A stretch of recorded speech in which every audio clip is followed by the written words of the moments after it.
Why it sucks to be a North Korean. You wake up before the alarm, not because you're disciplined, because the walls are thin, very thin. Thin enough that someone else's alarm becomes your problem. Thin enough that privacy feels like a concept from another life. This is what everyday life feels like when you're living as a North Korean.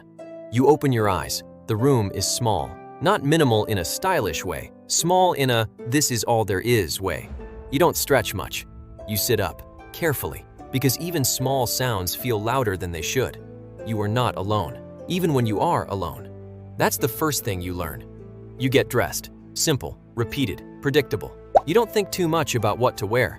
Thinking too much is dangerous here. Consistency is your shield. You step outside. The air is cold, not refreshing, just cold. People are already moving, quietly, purposefully, like everyone has agreed, without speaking, to keep things efficient and controlled. You walk with them, not too fast, not too slow. There is a pace. You match it. Standing out is not encouraged. Disappearing is worse. You reach the place you're supposed to be, work, or something like it. You know what to do, not because it was explained clearly, because you've done it enough times that your body handles it without asking questions. There are instructions, expectations, little room between them. A single misstep could be noticed. You focus, not just on the task, on posture, expression, tone. Because performance is not just what you do, it's how you exist while doing it. You speak when required, not more, not less. Too quiet leads to disengaged. Too expressive leads to suspicious. There is an art to this. You've learned it. Not formally, through observation, through correction, through understanding what happens when things don't align properly. Hours pass, or feel like they do. Time is structured, but it doesn't feel fast. It feels managed, like something being carefully controlled. Then comes a meeting. Everyone gathers. The tone shifts, more serious, more attentive. You listen, closely. Not just to understand, but to react correctly. Timing is everything. Agreement is everything. You nod. Not too early, not too late. Just enough, just right. The meeting ends. You leave, carefully. Conversations happen, light ones, safe ones, topics within boundaries. You participate, enough to belong, not enough to be noticed. There is a difference. You understand it. Lunch comes. Food is simple. You eat it slowly, not because you're savoring it, because you've learned to make it last. You look around. People are eating the same way. No one rushes. No one wastes. This is normal. You finish. You return. Work continues. Repetition builds. Not physically exhausting, mentally consistent. Very consistent. You don't question that. Questions are unnecessary. Then comes an absurd moment you can't predict. A superior passes by. You don't know why. You do not smile. You do not frown. You nod slightly. Too much movement leads to suspicious. Too little leads to rude. Your chest tightens. Your hands itch. You are evaluated, always, even when you're doing nothing. You move to another task. Precision required. Speed expected. Errors noted. Silence is punishment. Hours pass again, or something like them. Your body aches. Your stomach growls. You ignore it because discomfort is constant. Normal. Then there is the fire drill. Not dramatic, not announced. A sudden order. Everyone moves, quickly. Confusion and efficiency collide. You keep pace. You survive. Your body adapts before your mind even processes what's happening. You return to the work area. Nothing has changed. Everything feels exactly as before.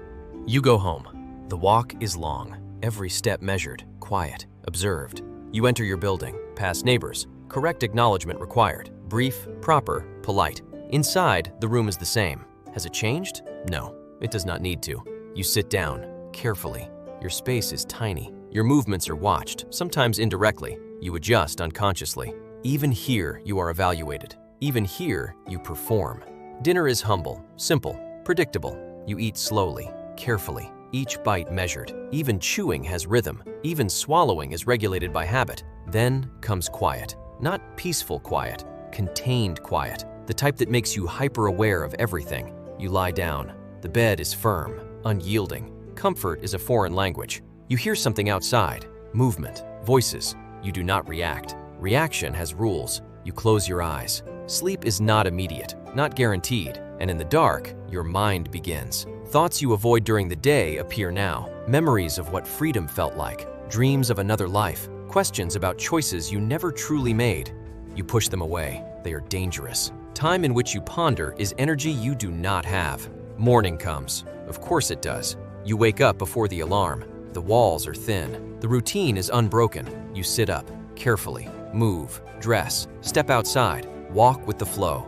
The cycle repeats. Days blend, weeks merge, months disappear, and somewhere along the way, you stop noticing, stop questioning, stop wishing. Adaptation happens. Quiet, subtle, complete. You become invisible by necessity, effective in the routine, precise in action, cautious in thought. And then the absurdity creeps in.